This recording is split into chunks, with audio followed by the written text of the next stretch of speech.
ప్రభువును రక్షకుడైన యేసుక్రీస్తు పరిశుద్ధ నామమున వందనాలు. దేవుని సంగమ ప్రియమైన బిడ్డలారా, మరి ఉదయకాల సమయం దేవుని వాక్యాన్ని ధ్యానించడం ముందుగా ప్రార్థన చేసుకుందాం. ప్రార్థన.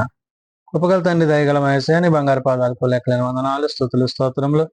గతించిన రాత్రి అంతా నీ రెక్కల చాటును కాచి కాపాడి సంరక్షించిన దేవా, మరి ఉదయకాల సమయం సజలెక్కని చెప్పి ప్రార్థించుండగా వాక్యమైన దేవుడు వాక్యం ద్వారా నాతో మాతో మాట్లాడి మీరే మహిమ గంత ప్రభావాలు పొందమని యేసునామమున నడుచున్నాం తండ్రి. ఆమేన్. దేవుని సంగమ ప్రియమైన బిడ్డలారా, నిడదమ్మకు ఏర్పాటు చేయండి దీని వాక్య భాగము మట్టలాదివారం కొరకు ఏర్పాటు చేయబడిన పత్రికా వాక్య భాగము అపోస్తలుడైన పౌలు ఫిలిప్పీలకు రాసిన పత్రిక 2వ అధ్యాయము 5 నుంచి 11 వచనములు ఈ విధంగా రాయబడినవి. మట్టలాదివారం కొరకు ఏర్పాటు చేయబడిన పత్రికా వాక్య భాగము అపోస్తలుడైన పౌలు ఫిలిప్పీలకు రాసిన పత్రిక 2వ అధ్యాయము 5 నుంచి 11 వచనములు ఈ విధంగా రాయబడి ఉన్నది. క్రీస్తు యేసునకు కలిగిన ఈ మనస్సు మీరును కలిగినుడి. పౌలు ఫిలిప్పీ సంఘానికి పత్రిక రాస్తూ క్రీస్తు యేసుకు కలిగిన ఈ మనస్సు మీరు కూడా కలిగి ఉండండి అంటున్నాడు.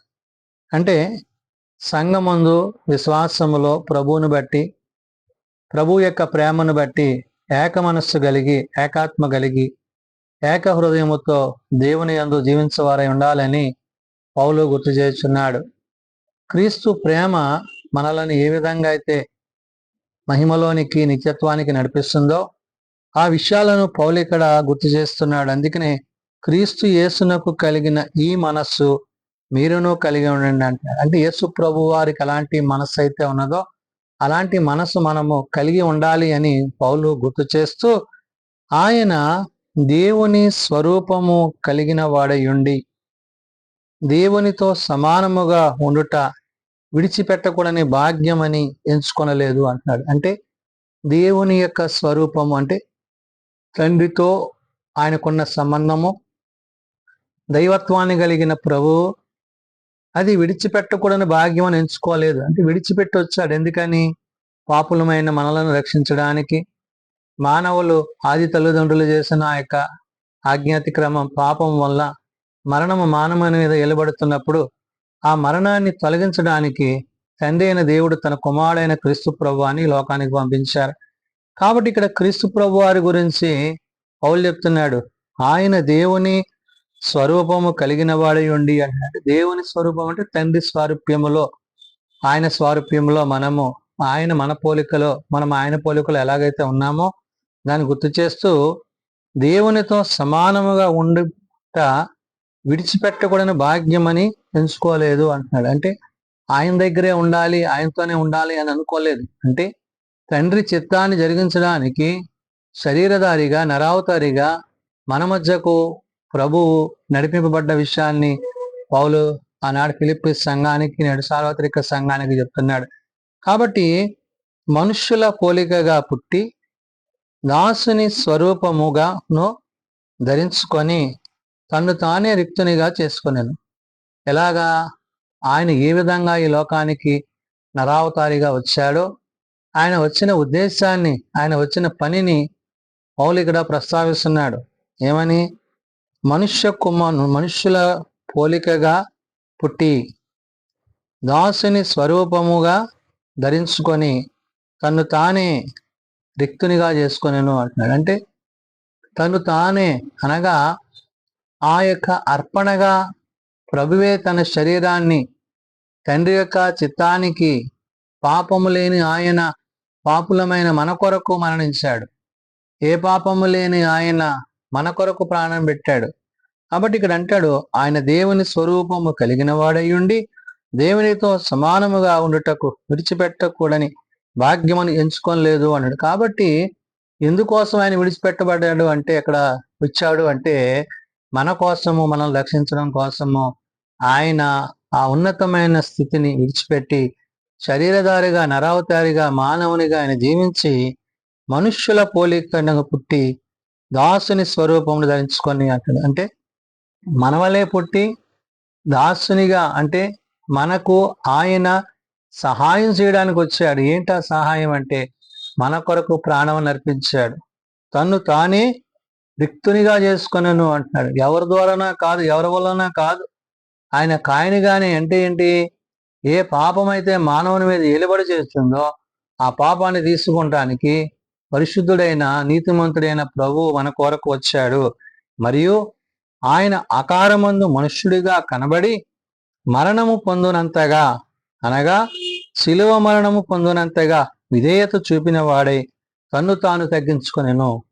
ఈయన శరీరధారిగా రావడమే కాదు, ఆయన చేసిన గొప్ప కార్యం ఏంటి ఇక్కడ పౌలు అంటున్నాడు, ఆయన ఆకారమందు మనుష్యుడిగా కనబడి అంటాడు. అంటే మన వలె ఆయన కనబడి మరణము పొందునంతగా అంటాడంటే శిలువ మరణానికి సిద్ధపాటైన ఆయన స్థితిని గుర్తు చేస్తున్నాడు. మరణము పొందునంతగా, అనగా శిలువ మరణము పొందునంతగా విధేయత చూపిన వాడయ్యా అన్నాడు. అంటే యేసు ప్రభు వారు శిలువలో చేసిన ఆ యొక్క విలువైన కార్యం ఏంట్రా అంటే నిన్ను నన్ను రక్షించి ఆ శిలువ మీద ఆయన మరణించాడు, ఆ మరణాన్ని జయించాడు, నిత్య జీవాన్ని ఇచ్చాడు. కాబట్టి తన్ను తానే తగ్గించుకొనెను అంటాడు.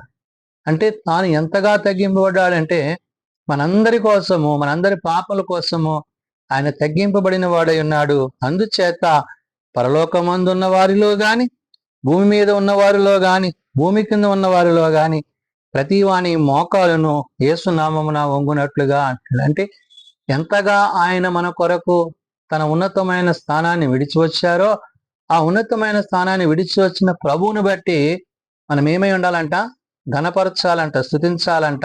అందుకని అంటున్నాడు, అందుచేత పరలోకమందున్న వారిలో గాని, పరలోకంలో ఉన్నారేంటి, భూమి మీద ఉన్నవారు కానీ, అంటే భూమి మీద ఉన్న మనుషులైతేనేమి, భూమి కింద ఉన్న వారిలోనేమి అంటున్నాడు. అంటే భూమికి అడుగునున్న ఆ యొక్క ప్రజల్లో అయితేనేమి ప్రతి వాని మోకాలు యేసునామమున వంగునట్లు అంటున్నాడు. అంటే ఎవరైతే ప్రభువునందు, ప్రభు మాట యందు, ప్రభు ఉద్దేశాల యందు నిలిచి జీవించే వారే ఉంటారో వారిని గురించి ఇక్కడ ప్రస్తావిస్తున్నాడు పౌలు. అందుకని అంటున్నాడు ప్రతి వాని మోకాలు యేసునామమున వంగునట్లును అన్నాడు. అంటే ఆయనకు ప్రార్థన చేస్తూ, ఆయన స్తుతిస్తూ, ఆయన గణపరుస్తూ తండ్రి యొక్క చిత్తాన్ని నెరవేర్చువారమై, తండ్రి ఉద్దేశాన్ని కొనసాగించువారమై ఉండాలి. ప్రతి వాని నాలుకయు తండ్రి అయిన దేవుని మహిమార్థమై అంటున్నాడు. అంటే ప్రతి వాని నాలుక అంటే నువ్వు స్తుతిస్తూ, ప్రార్థిస్తూ, కీర్తిస్తున్న ప్రతిదీ కూడా తండ్రిని బట్టి, తండ్రి యొక్క ఉద్దేశాన్ని బట్టి అనే విషయాన్ని చెప్తూ ప్రతి వాని నాలుకయు తండ్రి అయిన దేవుని మహిమార్థమై యేసుక్రీస్తు ప్రభు అని ఒప్పుకొనున్నట్లు అన్నాడు. తండ్రిని బట్టి కుమారుని ఒప్పుకొనుట, క్రీస్తుని బట్టి తండ్రి యొద్దకు చేర్చబడుట.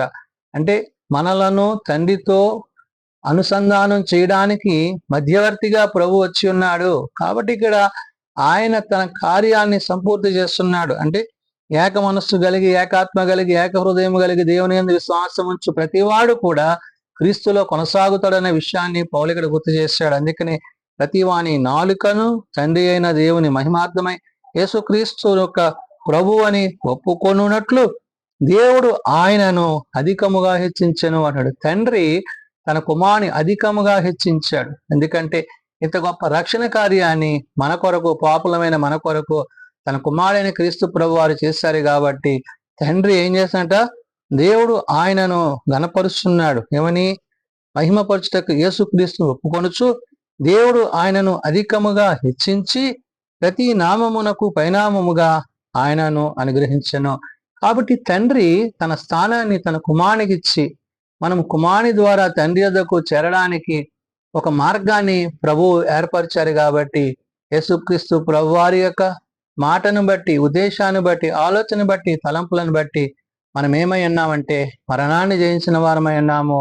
మరణపు ముళ్ళు విరిచి శిలువ మరణం పొంది సమాధి చేయబడి తిరిగి మూడో దినాన ఆయన లేపబడి తండ్రి యొద్దకు చేర్చబడిన విషయాన్ని, అంటే నిత్యత్వాన్ని మనకు అనుగ్రహించడానికి ప్రభువు పరమునకు చేర్చబడి ఉన్నారు. నేడు ఆదరణకర్త అయిన పరిశుద్ధాత్మ ద్వారా మనము క్రీస్తు యేసులో, క్రీస్తు నందు, ఆయన యందు ఏ శిక్షా విధియు లేదనే విషయాన్ని పౌలు ఆనాడు ఫిలిప్పీ సంఘానికి, నేడు సార్వత్రిక సంఘానికి తెలియజేసిన మాటలు. కాబట్టి మనము యేసునందు, యేసు ప్రేమ యందు, యేసు మాట యందు ఆయన మన కొరకు జీవించి, మన కొరకు మరణించి, మన కొరకు రక్తంగా అర్చి మనలను రక్షణలోనికి నడిపించారు. కాబట్టి ఇంత గొప్ప రక్షణను నిర్లక్ష్యము చేయక ఈ మటలాది వారి దినాన్న యోత్సాహముతో యెరూషలేము ప్రవేశము చేయుచున్న ప్రభువునందు మనము అట్టి పరిశుద్ధత కలిగి జీవించే వారమై ఉండాలని ఉదయకాల సమయమున పౌలు తన పత్రిక ద్వారా తెలియజేసిన మాటలు. ప్రార్థన చేసుకుందాం.